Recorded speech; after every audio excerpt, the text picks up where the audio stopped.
Bem, estamos de volta já agora ao primeiro bloco do programa Debate Cândido Mendes, hoje falando de transformação digital, impactos na vida das empresas, impacto na sociedade, e trouxemos aqui dois professores que vão nos ajudar a debater esse tema, que por certo ele está hoje em todas as rodas, em todos os dias e na sua vida. Tá?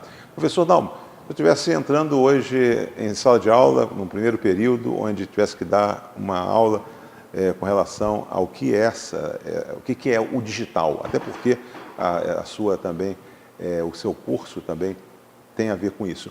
Primeira coisa, vamos tomar que o telespectador ele não saiba tecnicamente, ele sabe falar, ele ouve falar que está transformando de analógico para digital, mas o que é o digital?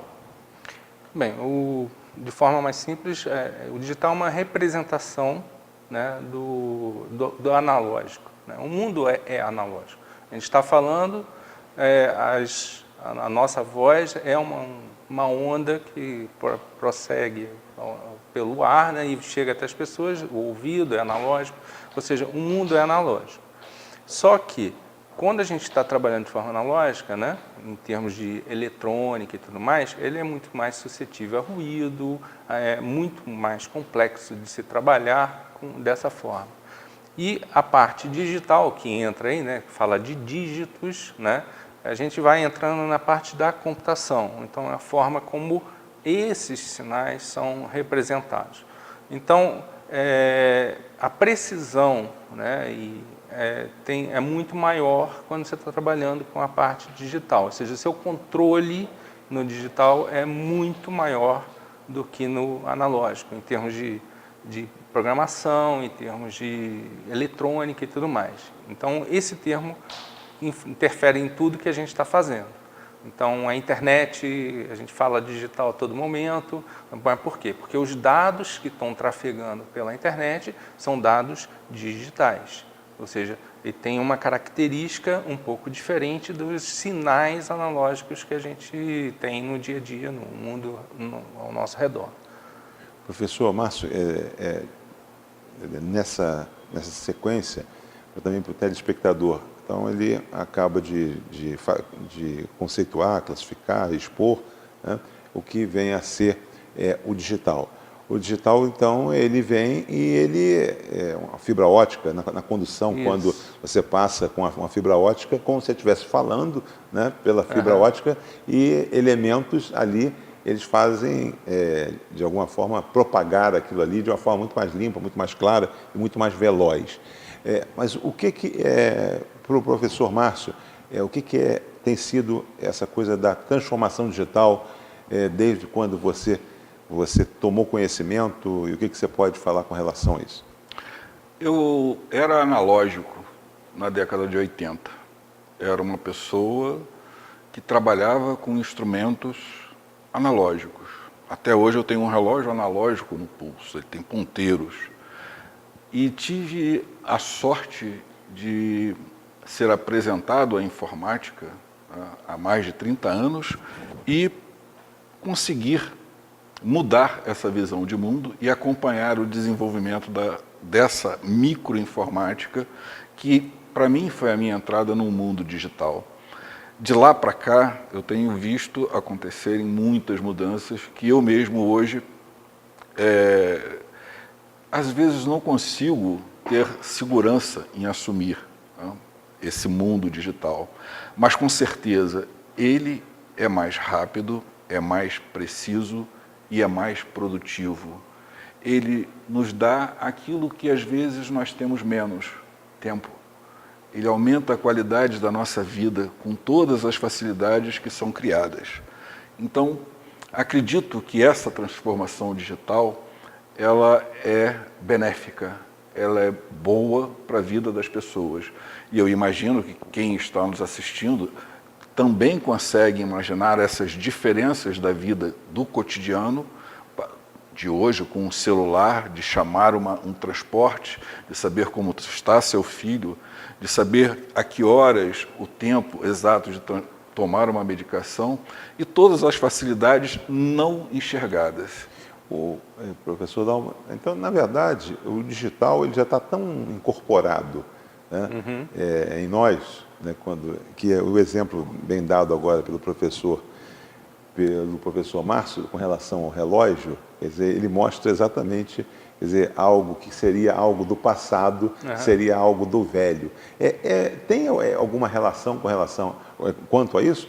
Quer dizer, quem não está... Vamos falar daqui a pouco das empresas e das pessoas, e da internet das coisas. Mas quem não está hoje nesse momento digital, ou na era digital, né, está fora... É uma outra sociedade que está se formando, ele tem dificuldade, terá dificuldade a curto prazo até de se relacionar? O que a gente tem vivido é uma transformação na nossa vida, né, de modo geral.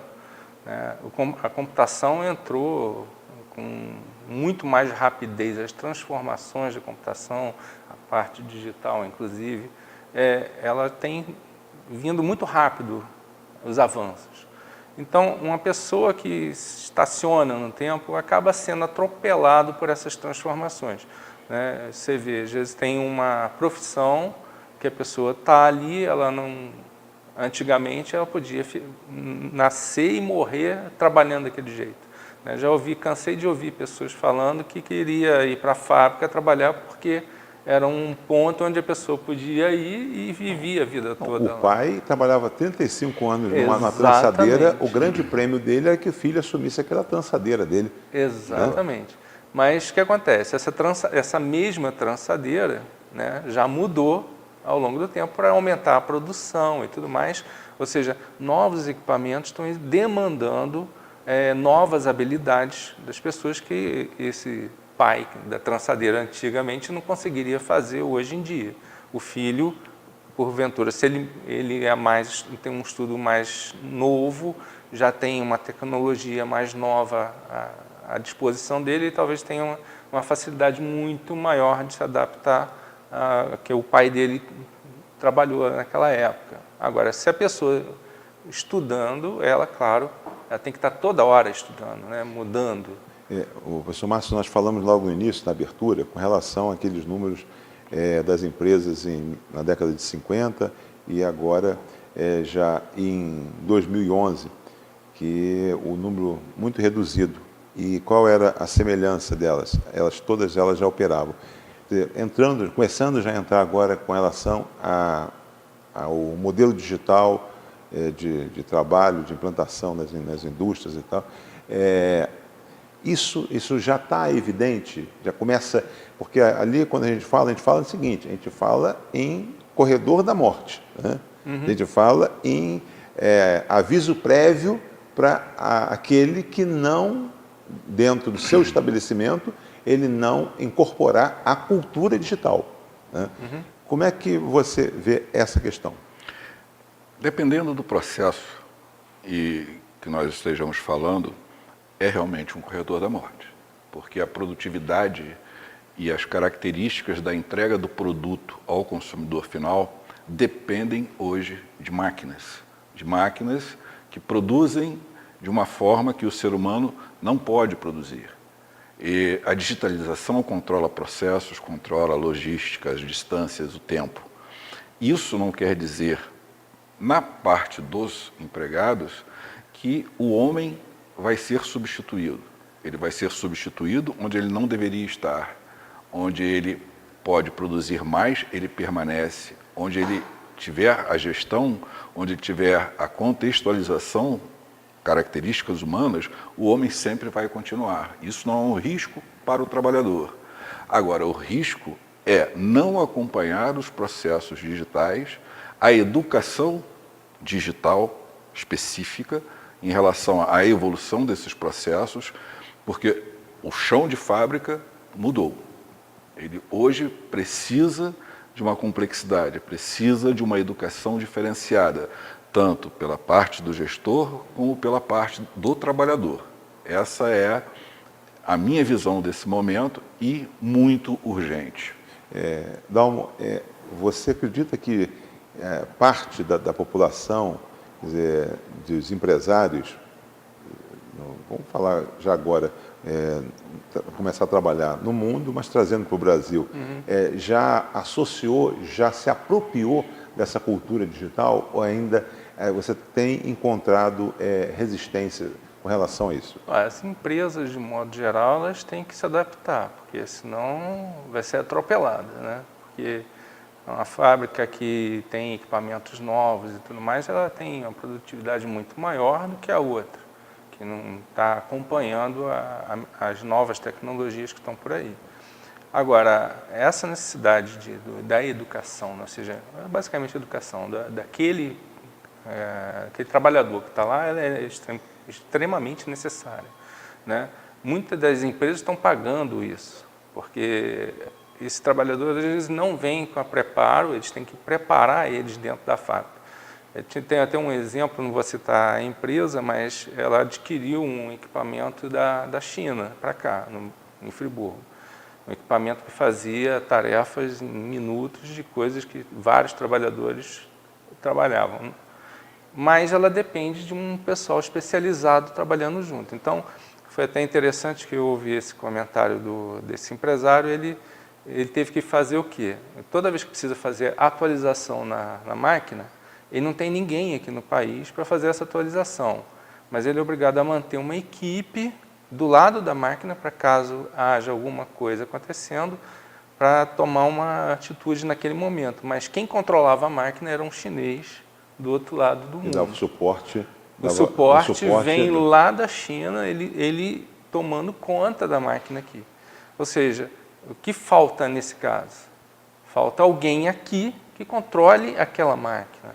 Alguém que até venha desenvolver aquela máquina. Nós estamos chegando ao final já do nosso primeiro bloco e como o tema é interessante, o tempo corre rápido, né? Mas só deixar para o segundo bloco para a gente poder falar exatamente nisso.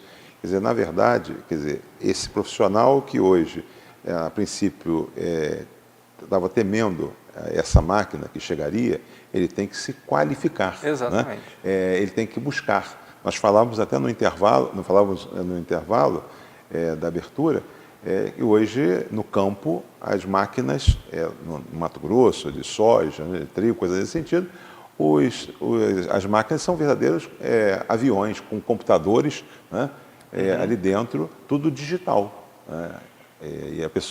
E o que acontece? Você tem que saber ler um manual, você tem que saber conhecer o manual que muitas das vezes não é em português, é em inglês. Você vê? Então alguém está tocando uma máquina, tá? e precisa, assim como está tocando um avião, precisa saber o inglês. Aí a gente pensa, um inglês básico, mas tem que saber. Nós vamos ao nosso intervalo, daqui a pouco a gente volta com esse tema hoje, que com certeza ele diz respeito a todos nós. Quer dizer, é a cultura digital, a transformação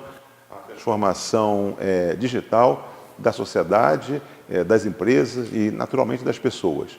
Até já.